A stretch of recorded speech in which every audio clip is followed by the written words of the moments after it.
चले बच्चे, आज की हमारी हिंदी की कक्षा की ओर।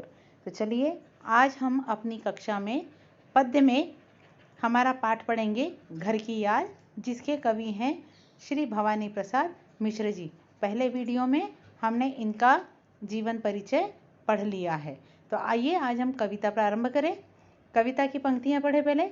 आज पानी गिर रहा है, बहुत पानी गिर रहा है, रात भर गिरता रहा है, प्राण मन गिरता रहा है। बहुत पानी गिर रहा है, घर नज़र में तिर रहा है, घर की मुझसे दूर है जो, घर खुशी का पूर है जो। हमने जीवन परिचय में जाना था कि ये कविता भवानी प्रसाद मिश्र जी ने उस समय लिखी है जब वे जेल में थे। तो जेल में जब वे थे और बाहर पानी गिर रहा था, तो गिरते हुए पानी में के मौसम में उन्हें अपना घर याद आ रहा था। उसी को याद करते हुए कवि कह रहे हैं कि आज बहुत पानी गिर रहा है, रात भर से गिर रहा है, पानी लगातार गिरने से मन जो है वह घिर रहा है, अर्थात अपने इर्द गिर्द, घर के इर्द गिर्द घूम रहा है। बहुत पानी गिर रहा है, घर नज़र में तिर रहा है। और अत्यधिक वर्षा होने के कारण कवि को अपना घर याद आ रहा है। घर की मुझसे दूर है जो, कौन सा घर याद आ रहा है? जो घर उनसे दूर है। घर खुशी का पूर है जो, वह घर उन्हें याद आ रहा है जिसमें उनकी सारी खुशियाँ बसी हुई हैं। उन्हें रह रहकर अपने घर की खुशियाँ याद आ रही है। आगे देखिए क्या कह रहे हैं कवि। घर में चार भाई, मायके में बहन आई, बहन आई बाप के घर, हाय रे परिताप के घर। घर में सब जुड़े हैं, सबकी इतने कब जुड़े हैं, चार भाई चार बहनें, भुजा भाई प्यार बहनें। अपने भाई बहनों की याद करते हुए कवि हमें बता रहे हैं कि उनके घर में कितने भाई हैं? चार भाई हैं और उनकी बहनें जो है वे मायके आई है। कहाँ आई है? अपने पिता के घर। उस पिता के घर जिसमें यह दुख व्याप्त है कि उनके छोटे पुत्र को जेल हो गई है। घर में सब जुड़े हैं। घर में आज सब जन जुड़े हुए हैं, सबकी इतने कब जुड़े हैं। ये बहुत समय बाद घर में ऐसा अवसर आया है जबकि घर में सभी भाई बहन इकट्ठे हुए हैं। चार भाई चार बहनें, भुजा भाई प्यार बहनें। घर परिवार की भुजा किसे माना जाता है? पुत्रों को। इस घर की भुजाएं क्या है? पुत्र है। और बहनें क्या है? प्यार। हम सभी इस चीज़ को जानते हैं कि स्त्री जो है वह ममता की परिचायक है और प्रेम की परिचायक है। तो यहाँ पर कवि वही कह रहे हैं कि भाई घर की भुजा है, अर्थात आधार स्तंभ है। तो उस घर में प्यार भरा माहौल उपजाने वाली बहनें हैं। और माँ बिन पढ़ी मेरी, दुख में वह गढ़ी मेरी, माँ की जिसकी गोद में सिर, रख लिया तो दुख नहीं फिर। माँ की जिसकी स्नेह धारा का यहाँ तक भी पसारा, उसे लिखना नहीं आता जो कि उसका पत्र पाता। घर, भाई बहन के वर्णन के पश्चात कवि अपनी माँ को याद कर रहे हैं और कह रहे हैं, और माँ बिन पढ़ी मेरी, मेरी माँ कैसी है? अनपढ़ है, बिना पढ़ी लिखी है। दुख में वह गड़ी मेरी, परंतु वह काय में डूबी हुई है? वह मेरे दुख में दुखी है। माँ की जिसकी गोद में सिर, रख लिया तो दुख नहीं फिर। माँ एक ऐसी धरती पर एक ऐसा स्वरूप है ईश्वर का कि यदि आपने उसकी गोद में सिर रख लिया तो फिर आपको संसार का कोई भी दुख नहीं लगता। वह सुकून मिलता है जो हमें ईश्वर के चरणों में प्राप्त होता है। माँ की जिसकी स्नेह धारा का यहाँ तक भी पसारा। कवि कहते हैं कि उसके स्नेह की धारा का, उसकी प्रेम का कहीं कोई भी पार नहीं है।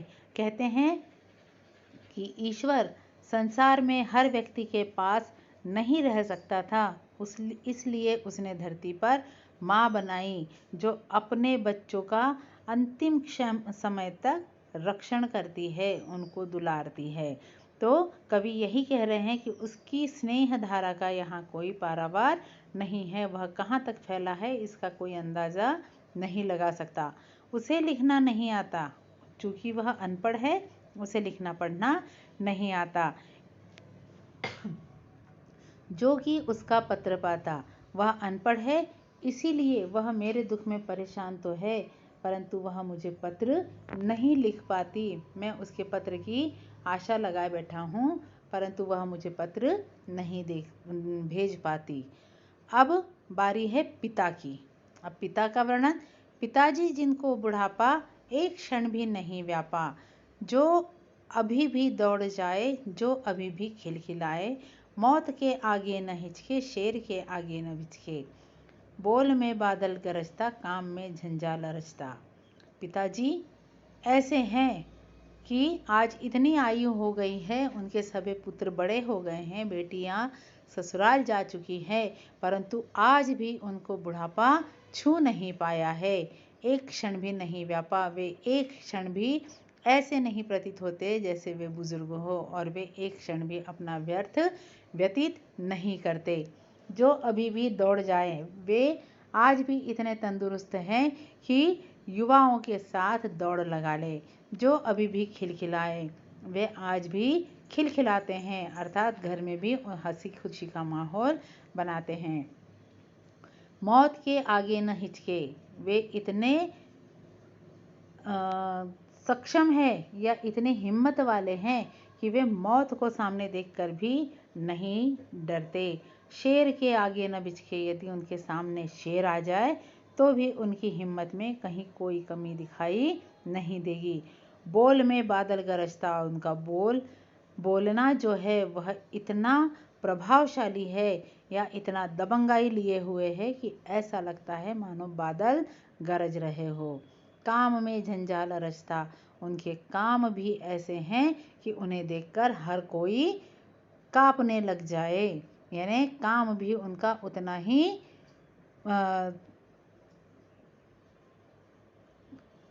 क्या कह सकते हैं उसको, उतना ही अच्छा है। आज गीता पाठ करके, दंड 260 करके, खूब मुग्दल हिला लीकर, मूठ उनकी मिला लेकर, जबकि नीचे आए होंगे, नैन जल से छाए होंगे। हाय पानी गिर रहा है, घर नजर में तिर रहा है। वे आज अपने घर में ऊपर बैठकर उन्होंने क्या किया होगा? गीता का पाठ। गीता का पाठ करने के बाद वे क्या करते हैं? 200 दंड लगाते हैं, है ना, 260 करके, यानी 200 दंड लगाते हैं। और मुग्दल एक व्यायाम का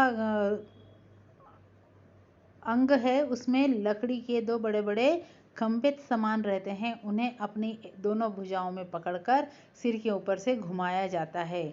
बहुत वजनदार होते हैं। तो कवि कह रहे हैं कि वे मुग्दल भी घुमाते हैं, मूठ उनकी मिला लेकर, और जब उनका यह सब काम हो जाएगा, उनका व्यायाम हो जाएगा, मुग्दल घुमाना, गीता पाठ करना, दंड लगाना, उसके बाद जबकि नीचे आए होंगे, जब वे नीचे आए होंगे तो नैन जल से छाए होंगे, उनकी आंखें जल से भर गई होगी। हाय पानी गिर रहा है, घर नजर में तिर रहा है। हे भगवान, तेज बारिश हो रही है और ऐसे मौसम में मुझे मेरे घर की याद आ रही है। 4 भाई 4 बहनें, भुजा भाई प्यार बहनें, खेलते या खड़े होंगे, नजर उनको पड़े होंगे। पिताजी जिनको बुढ़ापा एक क्षण भी नहीं व्यापा, रो पड़े होंगे बराबर 5वें का नाम लेकर। अपनी बात को पुनः कवि दोहरा रहे हैं कि मेरे घर में 4 भाई हैं, 4 बहनें हैं। भाई इस घर की नींव है, तो बहनें जो है वह प्यार है। खेलते, ये सभी नीचे खेलते हुए घूम रहे होंगे या खड़े होंगे। इनको ऐसा पिताजी ने देखा होगा, नज़र उनको पड़े होंगे, पिताजी का ध्यान इन सब पर गया होगा। पिताजी जिनको बुढ़ापा एक क्षण भी नहीं व्यापा, मेरे पिता जिन्हें एक क्षण के लिए भी देखकर बुढ़ापे का एहसास नहीं होता, रो पड़े होंगे बराबर 5वें का नाम लेकर। वे उन सब को देखकर अपने 5वें पुत्र अर्थात मिश्र जी को याद करके अवश्य रोए होंगे, उन्हें अपने 5वें पुत्र की याद आई होगी। अब आती है बारी स्वयं मिश्र जी की। 5वां मैं हूँ अभागा, जिसे सोने पर सुहागा पिताजी कहते रहे हैं। कवि बता रहे हैं कि पांचवा भाई मैं हूँ जो अभागा हूँ, यानी जिसका भाग्य साथ नहीं देता। वह अभागा है जो जेल में बंद है। जिसे सोने पर सुहागा, हम सब सुनते हैं कि सोने में यदि सुहागा मिला दिया जाता है तो सोने में चमक और बढ़ जाती है। तो पिताजी उन्हें सोने पर सुहागा के नाम से ही पुकारते थे। वे भवानी जी के काम से प्रसन्न थे। प्यार में बहते रह है आज उनके स्वर्ण बेटे। वे आज अपने बेटे की याद करके रो रहे हैं। लगे होंगे उन्हें हेटे, क्योंकि मैं उन पर सुहागा बंधा बैठा हूँ अभागा। क्योंकि आज उनके स्वर्ण बेटे लगे होंगे उन्हें हेटे। आज उन्हें अपने इस पुत्र की याद करके बहुत कष्ट हो रहा होगा, क्योंकि मैं जिसे वे सुहागा बुलाते थे आज अभागा बनकर बैठा हूँ। आज मैं इस जेल में आकर बंद हूँ। और माँ ने कहा होगा, दुख कितना बहा होगा, आँख में किस लिए पानी, वहाँ अच्छा है भवानी। वह तुम्हारा मन समझकर और अपनापन समझकर।